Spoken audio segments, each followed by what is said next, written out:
कभी ऐसे सोचकर देखिए कि हमारे पृथ्वी एक मरीज है और पिछले कई दशकों से दुनिया के सारे देश मिलकर इसके लिए इलाज के पर्चे लिख रहे हैं। जानते हैं ये पर्चे क्या हैं? ये हैं हमारी वैश्विक पर्यावरण संध्या। तो आज हम इन्हीं की कहानी को समझने वाले हैं। आज की इस पड़ताल में हम एक एक कर इन सभी मुद्दों पर बात करेंगे। हम देखेंगे कि कैसे इंसानियत के सामने कुछ बहुत बड़ी पर्यावरणीय चुनौतियां आईं और कैसे पूरी दुनिया ने मिलकर उनका जवाब देने की कोशिश की। तो ठीक है, चलिए अपनी पहले कहानी से शुरू करते हैं। ये एक ऐसे संकट की कहानी है जिसने धरती पर मौजूद हर जिंदगी को खतरे में डाल दिया था। और ये इस बात की भी कहानी है कि कैसे हम सब ने मिलकर उस संकट को हल किया। तो सवाल ये है कि आखिर होता क्या है जब हमारे ग्रह की इस कुदरती सनस्क्रीन में एक छेद हो जाए। देखिए, 1980 के दशक में वैज्ञानिकों ने एक बहुत ही खतरनाक चीज का पता लगाया। उन्होंने पाया कि ओजोन परत पतली होती जा रही है। इसका सीधा मतलब ये था कि सूरज की जो खतरनाक अल्ट्रावायलेट किरणें हैं वो अब सीधे पृथ्वी तक पहुंच सकती थी। जरा सोच कर देखिए, एक ऐसी दुनिया जहां घर से बाहर निकलना भी खतरनाक हो जाए। हम एक ऐसे ही भविष्य का सामना कर रहे थे जहां त्वचा के कैंसर से लेकर फसलों के बर्बाद होने तक का खतरा मंडरा रहा था। मतलब स्थिति वाकई बहुत गंभीर थी। तो दुनिया ने इस पर क्या कदम उठाया, चलिए इस टाइमलाइन पर एक नजर डालते हैं। सबसे पहले 1985 में वियना कन्वेंशन हुआ। यहां पहली बार दुनिया एक साथ आई और सबने माना कि हां, एक बड़ी समस्या तो है। लेकिन असली मोड़ तब आया 1987 में मॉन्ट्रियल प्रोटोकॉल के साथ। यहां सिर्फ बातें नहीं हुई, बल्कि देशों ने हानिकारक केमिकल्स, जिन्हें CFCs कहते हैं, उनको धीरे धीरे खत्म करने का एक पक्का वादा किया। और कहानी यहां रुकी नहीं।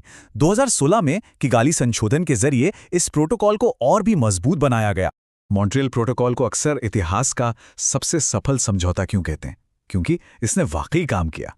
ये जो CFCs थे ना, ये हमारे पुराने स्प्रे कैन और फ्रिज जैसी रोज की चीजों में इस्तेमाल होते थे। इस संधि ने इन पर रोक लगाई और हमारी ओजोन परत को ठीक होने का मौका दिया। लेकिन इसकी कामयाबी की एक और बड़ी वजह थी। इन खतरनाक रसायनों के जो विकल्प थे वो आसानी से मिल रहे थे। इससे कंपनियों के लिए बदलाव करना बहुत आसान हो गया और यही बात इसे कई दूसरी पर्यावरण चुनौतियों से बिल्कुल अलग बनाती है। तो चलिए अब एक अभ्यास प्रश्न देखते हैं। वो कौन सी संधि है जिसे सबसे सफल माना जाता है और जिसका मुख्य काम ओजोन को नुकसान पहुंचाने वाले पदार्थों को खत्म करना था? अगर इसका जवाब मॉन्ट्रियल प्रोटोकॉल सोचा है तो बिल्कुल सही सोचा है। अब हम अपनी कहानी के दूसरे अध्याय पर आते हैं। एक और बहुत बड़ी चुनौती, बढ़ता हुआ वैश्विक तापमान। ये दो बहुत जरूरी संधियों की कहानी है जो आज भी इस लड़ाई को दिशा दे रही हैं। यहां पर हम जलवायु परिवर्तन से लड़ने के दो बिल्कुल अलग अलग तरीकों को देख सकते हैं। एक तरफ है 1997 का क्योटो प्रोटोकॉल।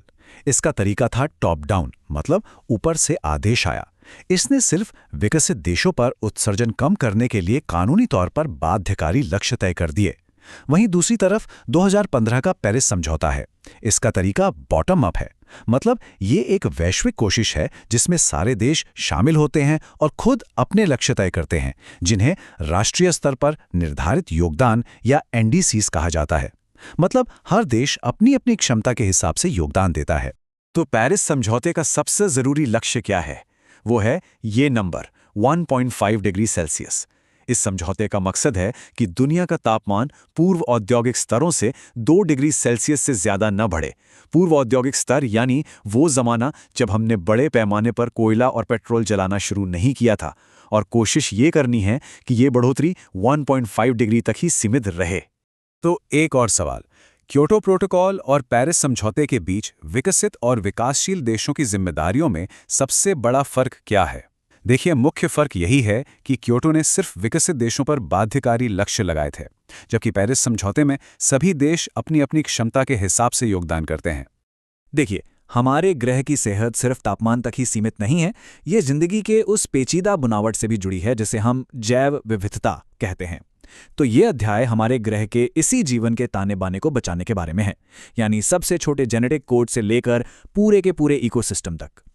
अच्छा, अगले प्रोटोकॉल को समझने से पहले एक शब्द समझना जरूरी है, LMOs, यानी जीवित संशोधित जीव। आसान भाषा में कहें तो ये वो जीव हैं जिनके जेनेटिक मटेरियल में आधुनिक बायोटेक्नोलॉजी की मदद से कोई बदलाव किया गया है, जैसे कि कुछ ऐसी फसलें जो कीड़ों से खुद को बचा सकती हैं। तो फिर ये कार्टाजेना प्रोटोकॉल क्या है? साल 2000 का ये प्रोटोकॉल एक तरह से एलएमओस के लिए एक ग्लोबल सेफ्टी रूल बुक की तरह है। ये पक्का करता है कि जब इन जीवों को एक देश से दूसरे देश ले जाया जाए तो सब कुछ सुरक्षित तरीके से हो, ताकि हमारी जैव विविधता को कोई अनचाहा नुकसान ना पहुंचे। अब एक और बहुत जरूरी सिद्धांत को समझते हैं, पहुंच और लाभ साझाकरण, यानी ABS। इसका मतलब बहुत सीधा और सच्चा है।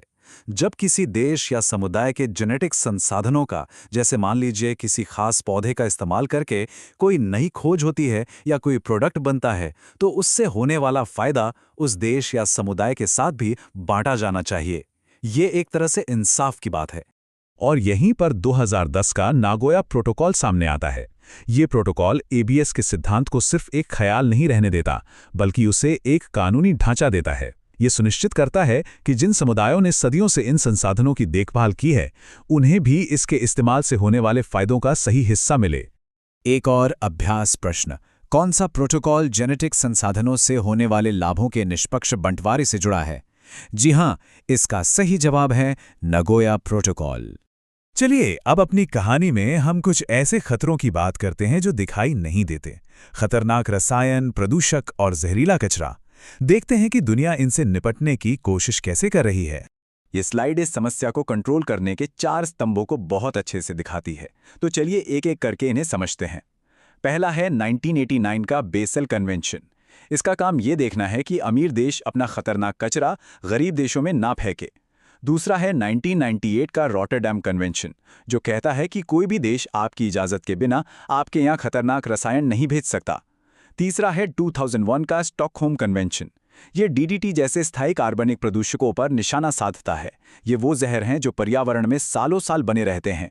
और आखिर में है 2013 का मिनामाता कन्वेंशन। ये हमें पारे यानी मरकरी के नुकसान से बचाता है।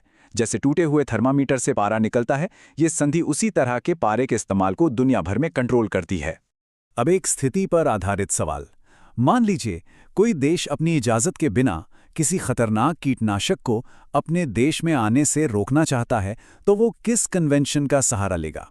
इसका जवाब है रॉटरडैम कन्वेंशन, क्योंकि यही वो संधि है जो पूर्व सूचित सहमति यानी पहले से दी गई इजाज़त को ज़रूरी बनाती है। तो इन सारी कोशिशों से हमने अब तक क्या सीखा है? चलिए अब एक बड़ा नजरिया लेते हैं और एक पर्यावरण नीति विशेषज्ञ के दृष्टिकोण से समझते हैं कि आगे का रास्ता कैसा है। ये बात पूरी कहानी का सार बता देती है ना? ये ओजोन संधियों की सीधी साफ सफलता और जलवायु परिवर्तन के मुश्किल और लगातार चल रहे संघर्षों के बीच के फर्क को साफ करती हैं। और ये हमें सबसे जरूरी मुद्दे पर ले आती हैं, वैश्विक राजनीतिक इच्छा शक्ति और जवाबदेही। तो चलिए इस पूरी जानकारी से जो मुख्य बातें निकल कर आती हैं, उन्हें एक बार फिर से देख लेते हैं। पहली बात, मॉन्ट्रियल प्रोटोकॉल कामयाबी का एक बेहतरीन उदाहरण है। दूसरी बात, जलवायु संधियां टॉप डाउन से बॉटम अप तरीके की तरफ बढ़ी हैं। तीसरी, जैव विविधता प्रोटोकॉल तकनीक की सुरक्षा और संसाधनों की निष्पक्षता दोनों पर जोर देते हैं। और चौथी बात, खतरनाक रसायनों को काबू में रखने के लिए एक साथ कई संधियां काम करती हैं। आखिर में इन संधियों की कहानी सिर्फ देशों या सरकारों की कहानी नहीं है, ये हम सबकी अपनी कहानी है। ये हमारे ग्रह पर हमारे असर को समझने की और अपने इस इकलौते घर को बचाने के लिए मिलकर काम करने की एक लगातार चलने वाली कोशिश है। और हम इस पड़ताल को इसी सवाल के साथ खत्म करते हैं। आज की बढ़ती चुनौतियों और मुश्किल राजनीति के बीच क्या दुनिया मॉन्ट्रियल प्रोटोकॉल जैसी ही एक और बड़ी सफलता की कहानी लिख पाएगी? ये एक ऐसा सवाल है जिसका जवाब हम सभी को मिलकर ही खोजना होगा।